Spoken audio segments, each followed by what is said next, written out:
Expectations, we already got Sweden out with 100 basis points, and it's going to be a waiting game all around the world, actually, next couple of days.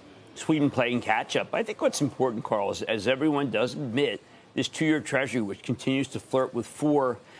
What does matter here is something that I disagree with Leon Koopman on. Lee was a previous guest, and he was talking about really kind of saying nothing that was very compelling about owning something that yields 4% in 2 years. But, David, if you can buy something at 98.07, in other words, buy a piece of paper at a big discount where you can make a lot of money in 2 years' time, it certainly is better than owning, let's say, the average stock in the S&P. You believe that right now?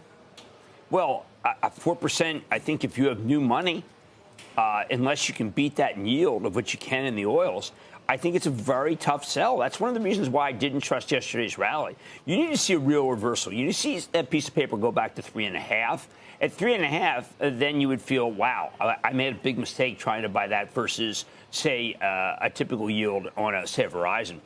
But David, that a lot of the yields are from stocks that are big, that stocks are going down, and the dividend is giving you a bigger yield. That's not, David, the way you want to get more income. No, it is not. And the appreciation of the yield is just incredible, the movement in that 2 year in particular.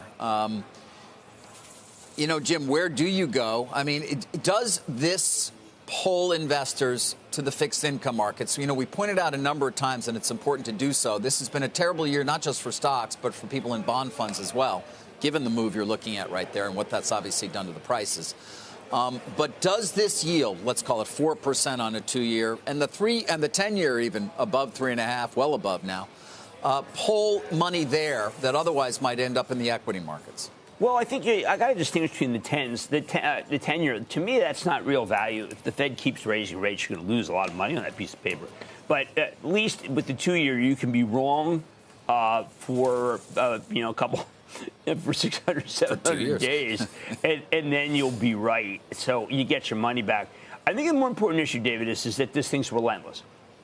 The run to 4 is probably the most punishing run I can recall for the 2 year. Remember, you're talking about a piece of paper that basically was like your checking account, and now it's juicy. When someone sits down with a financial advisor and says, what should I buy? I think what they say is, look, let's park it in the 2 year. Let's figure out what the Fed's going to do. I mean, Carl, the Fed at this point, let's say they take it to 75 basis points. Well, that piece of paper is going to go down. In other words, the yield's going to go still higher. So I just think it's something to watch because it's just so competitive. And I keep coming back, Carl, to something I said yesterday to David, and David seemed a little quizzical about it, which is I think the Fed wants your portfolio lower. I think the Fed wants it so that you're not making as much money. I think the Fed wants you to go back to work. Shepard Smith here. Thanks for watching CNBC on YouTube.